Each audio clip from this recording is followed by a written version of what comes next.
Hello friends, एक बार फिर से मैं आप सभी का स्वागत करता हूं हमारे इस यूट्यूब चैनल के अंदर। आज हम बात करने वाले हैं कि आईपीएस यानी कि इंडियन पुलिस सर्विस।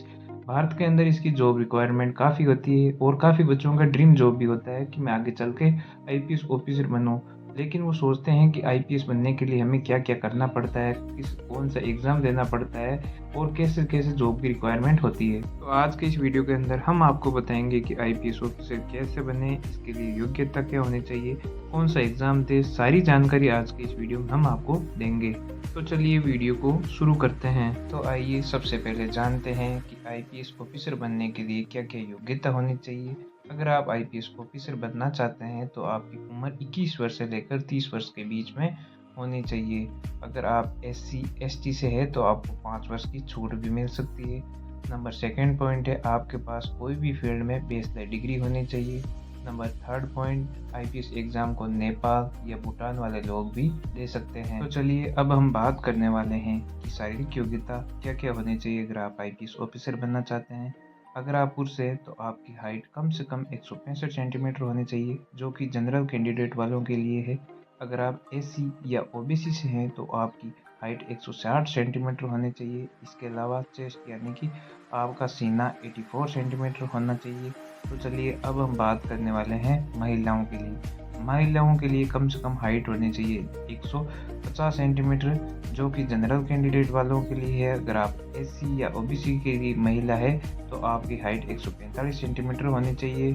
साथ ही चेस्ट 79 सेंटीमीटर होना चाहिए। अब हम बात करने वाले हैं ई साइड यानी आंखों की साइज।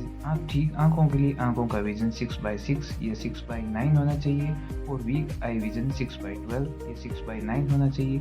अगर आप में ये सभी क्वालिफिकेशन हैं तो आप एक आईपीएस के लिए रिक्वायरमेंट हो सकते हैं या आप उसका फॉर्म भी भर सकते हैं। अगर आप में ये क्वालिफिकेशन नहीं है तो आप आईपीएस के लिए योग्य नहीं है। तो चलिए स्टेप बाय स्टेप समझते हैं कि हमें आईपीएस ऑफिसर बनने के लिए क्या क्या रिक्वायरमेंट होती है।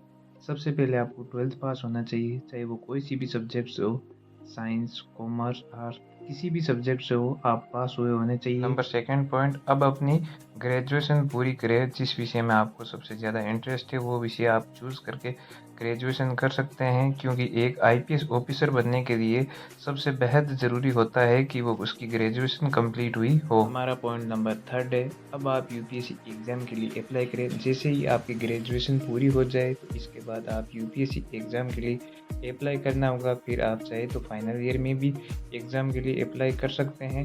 अगर आप आईएएस, आईपीएस, आरएस जैसे एग्ज़ाम देने हैं तो आप सभी को यूपीएससी एग्ज़ाम देना होगा, क्योंकि यूपीएससी एग्ज़ाम को कंडक्ट करता है और ये सबसे मुश्किल एग्ज़ाम है। जैसे ही आप यूपीएससी एग्ज़ाम के लिए अप्लाई कर देते हैं इसके बाद आपको 3 महीने एग्ज़ाम को क्लियर करना होता है। नंबर फर्स्ट एग्ज़ाम होता है the preliminary exam, number second होता है मेन एग्ज़ाम, नंबर थर्ड होता है इंटरव्यू।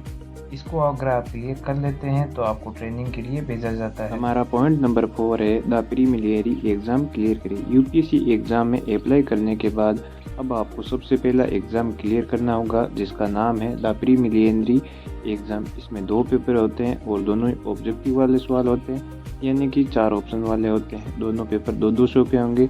तो नेक्स्ट राउंड में जाने के लिए आपको इस एग्ज़ाम को क्लियर करना बेहद ज़रूरी होता है। हमारा पॉइंट नंबर 5 है, अब मेन एग्ज़ाम को क्लियर करें। जैसे ही आप पहले एग्ज़ाम को क्लियर कर लेते हैं इसके बाद आपको मेन एग्ज़ाम क्लियर करना होगा, जो कि बहुत मुश्किल होता है। इसमें आपको टोटल 9 पेपर देने होंगे, जिसमें आपको रिटन एग्ज़ाम के साथ इंटरव्यू भी देना होगा। ये थोड़ा मुश्किल तो होता है।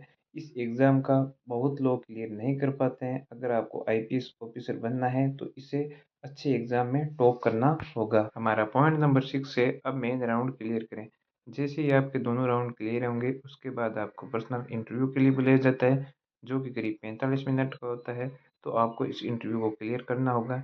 यहाँ पर कहीं इंटरव्यू लेने वाले पैनल होते हैं जो आपसे काफ़ी मुश्किल दिक्कतों वाले सवाल पूछते हैं, तो इसके लिए आपको तैयार रहना होगा, तभी आप एक काबिल आईपीएस ऑफिसर या यूपीएससी ऑफिसर बन सकते हैं। अब हमारा नंबर 7 पॉइंट है, अब आप आईपीएस की ट्रेनिंग पूरी करें। जैसे ही आप सारी चीज़ें क्लियर कर लेते हैं इसके बाद आपको आईपीएस ऑफिसर बनने के लिए ट्रेनिंग पूरी करनी होती है। तो इसके लिए आपको मैसूरी या हैदराबाद जैसे शहरों में ट्रेनिंग के लिए भेजा जाता है। जैसे ही आपकी ट्रेनिंग पूरी हो जाती है इसके बाद आपको पोस्टिंग दी जाती है। तो इसी तरह आप आईपीएस ऑफिसर बनते हैं। उम्मीद करता हूँ आपको वीडियो अच्छा लगा होगा, और अगर अच्छा लगा तो सब्सक्राइब करें और लाइक करना ना भूलें, बेल आइकन को ज़रूर दबाएँ।